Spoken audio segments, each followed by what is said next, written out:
Halo teman-teman, perkenalkan nama aku Zahra.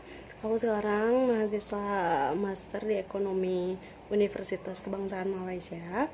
Jadi sore ini aku mau ingin sharing aja sih untuk teman-teman, teman-teman beasiswa NTB yang saat ini sedang mendaftar.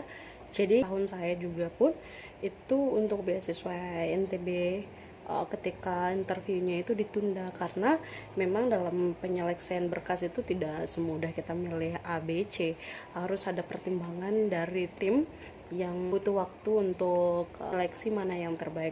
Dan yang paling penting biasanya yang akan dilihat di tim pemberi beasiswa selain dari syarat kita seperti bahasa, kemudian transkrip, lalu sertifikat kita, tapi juga yang paling penting itu adalah tentang isi yang kita tulis. Nah, di situ kunci dari keberhasilan kita selanjutnya. Kenapa saya bilang seperti itu? Karena ketika interview, almost hampir yang ditanya itu adalah tentang isi kita.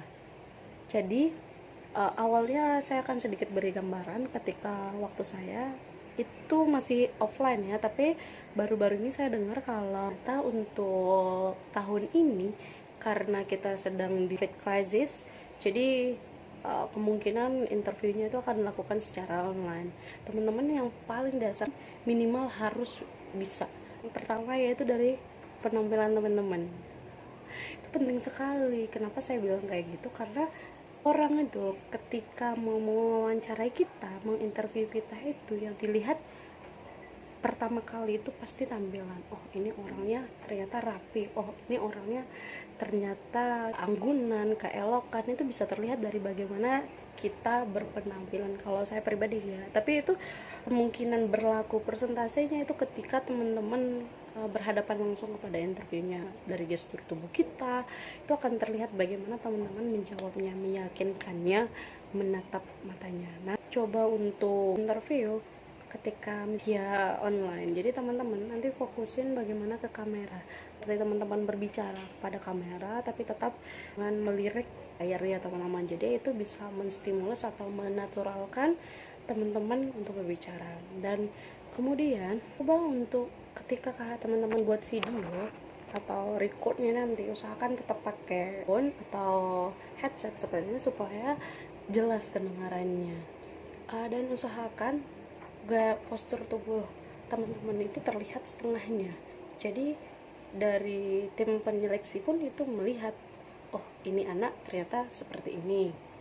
Rapikan senyaman mungkin untuk dilihat, baru gestur tubuh teman-teman itu tetap teman-teman mainkan. Entah mungkin butuh untuk penyanggahan atau menurut teman-teman itu nggak butuh, atau ini bisa untuk dilakuin ke semua. Nah, gestur-gestur badan seperti itu dan ekspresi teman-teman ketika menjelaskan, meyakinkan, itu harus teman-teman kuasai basicnya.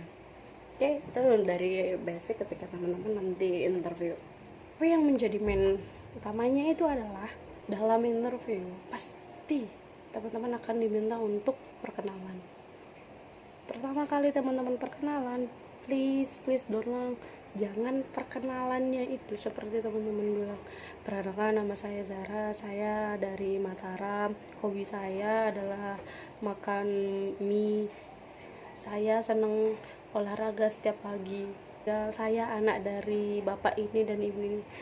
Saya rasa untuk beasiswa jangan.